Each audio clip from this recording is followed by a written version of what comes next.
Oh, that flickered pretty bright, too. This is the topic of discussion in a quiet suburban Blue Springs community, multicolored orbs hovering in the sky. Robert Cover first noticed it 2 weeks ago and went to get a closer look. He was confronted by a neighbor who thought he was spying on women until he handed her his binoculars. So I showed her the star that was in the sky just to get somebody else's perspective on it. And they had said that they'd never seen anything like it before. It's like vibrating lights, red, green, and blue. And it's nothing I've ever seen before. And with their binoculars, we could see fairly well, but still it was, off in the distance. I can barely see some colors. Teresa Price saw it as well, at least twice, the same night Becky and Robert did, and again when she was walking her dogs the following week.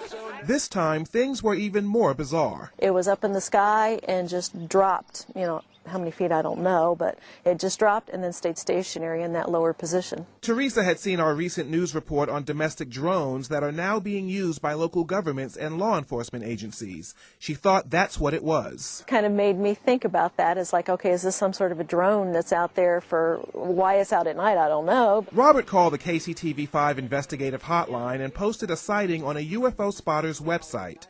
The night of our interview, we spotted similar sightings. This is the enhanced video of what we saw.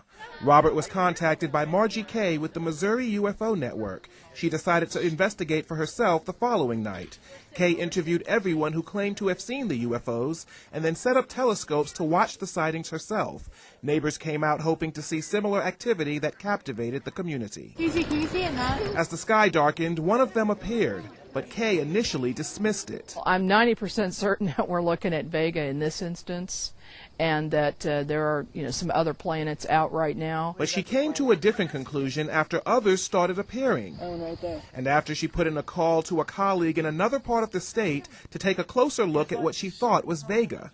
That person described it as pure white. That's not what we're seeing. We're seeing some colors in this. I see red and green in this one, and in this one behind me, I see red, green, and blue. I don't think it's a planet. At this point, I don't know what it is. It's unidentified.